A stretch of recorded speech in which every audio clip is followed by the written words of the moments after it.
Nous vivons dans une époque sédière pour la motivation. Nous avons consommé des vidéos inspirantes, partagé des effets de l'effet et entendu des conférences passionnantes dans l'espoir de capturer cette étincelle magique qui nous fera nous sentir capables et déterminés. Le problème est que cet effet dure au maximum, une gère. Ensuite la flamme sort et nous sommes retournés sur le canapé en attendant la prochaine dose d'enthousiasme. La motivation est comme un rein qui le soulage à temps, mais ne grille pas. Cela dépend de l'humeur, de l'ambiance et de la phase de lune. Construire la vie bâtie uniquement sur elle est comme ériger une maison sur le sable de place. Voici une vérité inconfortable et les personnes les plus disciplinées et les plus prospères dans le monde dépendent rarement de la motivation. Ils font confiance à quelque chose de beaucoup plus solide, un ensemble de principes mentaux qui installent consciemment dans leur esprit, tels que des logiciels qui redéfinissent leur façon de fonctionner. Aujourd'hui, je présenterai 7 de ces principes. Ils peuvent sembler durs à première vue, mais ils sont exactement ce qui sépare ceux qui rêvent de ceux qui construisent la vie qu'ils veulent. Premier principe, vous, ce que vous faites n'est pas ce que vous ressentez. Il s'agit du changement d'esprit le plus puissant, à base sur laquelle tous les autres principes sont soutenus. Qu'il est fragile, défini par les émotions. Je ne suis pas inspiré aujourd'hui, donc je ne suis pas un écrivain. Je n'ai pas de disposition, donc je ne suis pas un athlète. Je suis paresseux, donc je ne suis pas discipline. Cette personne attend que son état intérieur s'aligne sur le rôle qu'il veut jouer. En attendant, la vie passe. Vos émotions sont comme le temps aujourd'hui. Vous baignez, et vous vous sentez capable de conquérir le monde à demain. Il pleut le découragement et la volonté de se cacher sous les couvertures. Essayez de construire votre identité ou vos résultats sur cette base instable et de savoir comment soulever un château de sable au bord de la mer. La première vague la détruira. Un état d'esprit fort inverse cette logique. Votre essence n'est pas ce que vous ressentez, mais ce que vous faites surtout. Lorsque vous ne voulez pas un appelé, pas celui qui aime s'entraîner tous les jours, mais qui va au gymnase même avec des douleurs musculaires et de la pluie. Un écrivain n'est pas celui qui l'attend que la muse arrive, mais qui s'assied à la table et écrit sa page même avec un esprit vide. Une personne disciplinée n'est pas celle qui ne se sent jamais paresseuse, mais qui agit mal de votre identité forge en résistant. Chaque action que vous effectuez contre votre volonté est un vote en faveur de la personne qui veut devenir la prochaine fois qu'une tâche apparaît et que votre esprit commence à se plaindre. Je ne suis pas d'humeur. Ce n'est pas le moment de poser une question, dit Frontin, non comment. Mais quel genre de personne que je choisis d'être maintenant? Quelqu'un en otage aux émotions qui passent ou à quelqu'un guide par des valeurs et des décisions. Votre action, à ce moment, sera un repos.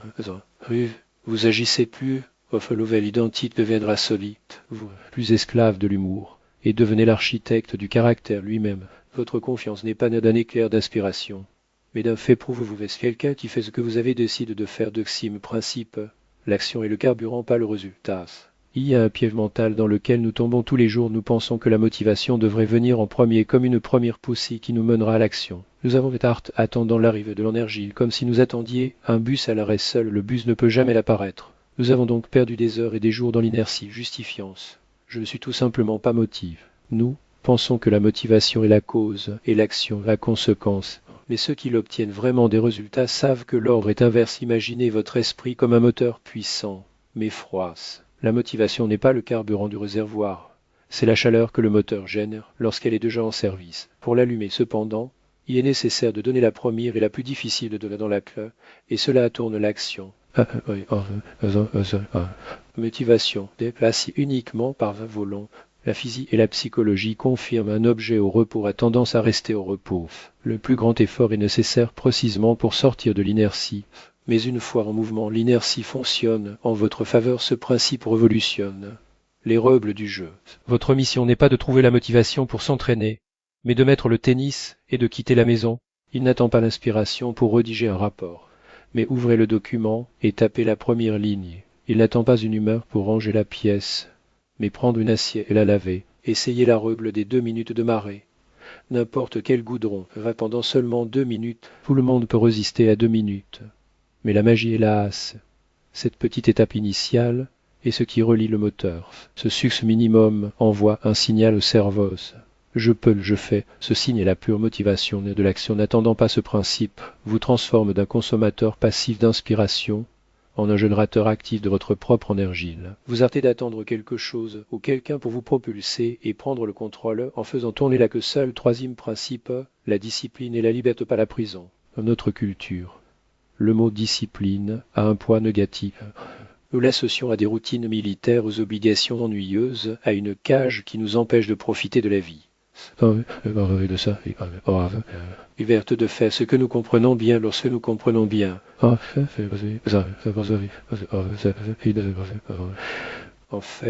c'est la liberté de céder à la paresse et de sauter l'entraînement. Assez des heures à rouler des flux sur les réseaux au lieu de travailler sur votre projet.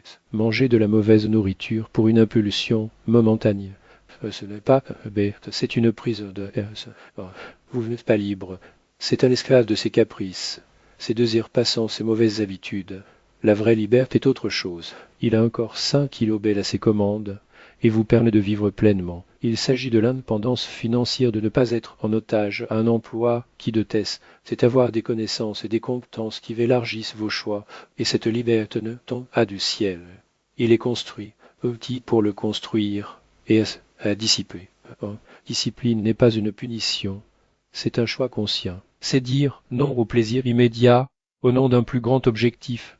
Il fait ce que vous avez décidé de faire, pas ce que votre humeur a dit. Chaque fois que vous vous entraînerez mal vers le désir de rester sur le canapé, vous achetez le futur centre. Chaque fois que vous travaillez, au lieu de regarder un autre épisode, vous investissez dans la liberté financière. La discipline ne consiste pas à faire ce que vous détestez, mais à honorer vos engagements envers vous-même même lorsque l'enthousiasme initial disparaît. Vous êtes aujourd'hui le et qui vous voulez l'être demain, ce principe change complètement sa perspective. Routine n'est plus un fardeau et devient un rituel qui vous renforce. L'effort n'est plus un sacrifice et devient un investissement. Vous ne vous privez pas, cela vous libre. Les structures rigides que vous vous imposez ne sont pas des barreaux d'une prison, mais les murs d'une forteresse. Ils le prônent du chaos externe, surtout de leurs propres démons internes, procrastination, autosabotage. La voix qui murmure d'abandonner quand les choses deviennent difficiles. La vraie liberté n'est pas l'absence de rebelin, mais la liberté de soi, de sa faiblesse, sa version moins disciplinée. C'est la liberté de ne pas être en otage à vos humeurs ou à vos impulsions qu'Atrim Rebla. Je tombe amoureux du processus, pas de la promesse du résultat. La motivation est un appât que notre cerveau est suspendu dans un avenir lointain. Nous regardons l'image du résultat souhaite. Le corps sculpte le compte bancaire complet, le livre publie, et avance ce doux fantasme pour nous booster. Mais cette stratégie a deux défauts mortels. Premièrement, le résultat est toujours loin, tandis que les difficultés sont là maintenant. La distance entre l'endroit où vous êtes et où vous voulez aller est si grande que, au lieu de motiver, souvent paralyse. Deuxièmement même, lorsque vous atteignez l'objectif, vous constatez que l'euphorie ne dure qu'un instant. Arrive la croyance que gagner quelque chose apportera un bonheur durable est une illusion. Après la célébration, vous vous sentez vide, comme si vous aviez fait une montagne juste pour découvrir qu'il n'y avait rien au sommet. Cette rebelle propose un virage radical, l'arté de travailler pour la récompense future et commencer à trouver la récompense dans l'œuvre elle-même. Ce n'est pas la mentalité d'un sprinter qui ne fonctionne que par la ligne d'arrivée, mais d'un maître artisan qui trouve le plaisir non seulement dans la pièce prête, mais dans l'odeur du bois. Si le son de l'outil, la concentration nécessaire pour chaque mouvement, il ne tolère pas la routine par le résultat.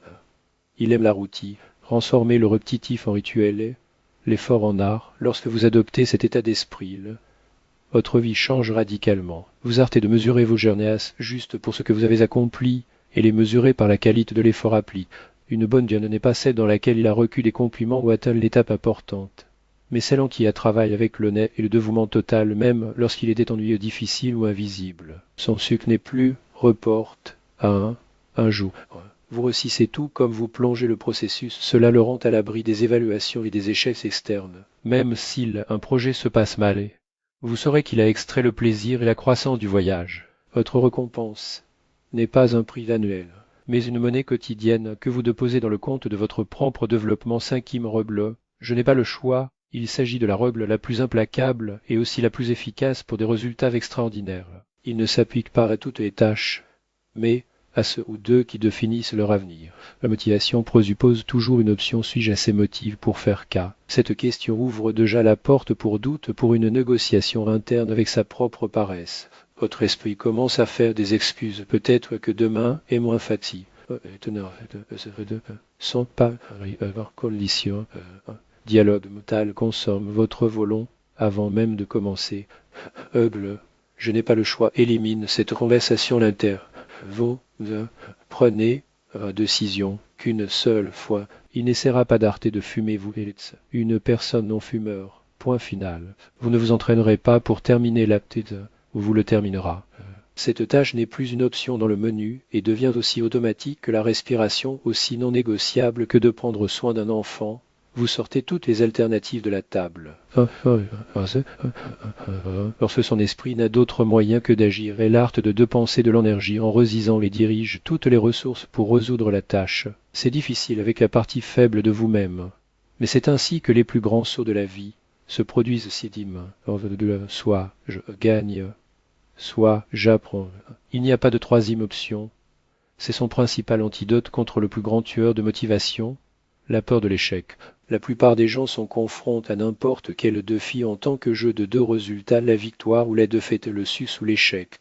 Et la terreur de tomber dans la colonne vertébrale de faïence est si grande qu'elle paralyse souvent l'action avant même qu'elle ne commence. Notre motivation est fragile et s'épanouir avec des victoires et flétrie avec des pertes. Un seul trébuchement peut nous faire réaliser la rive saire pendant des semaines.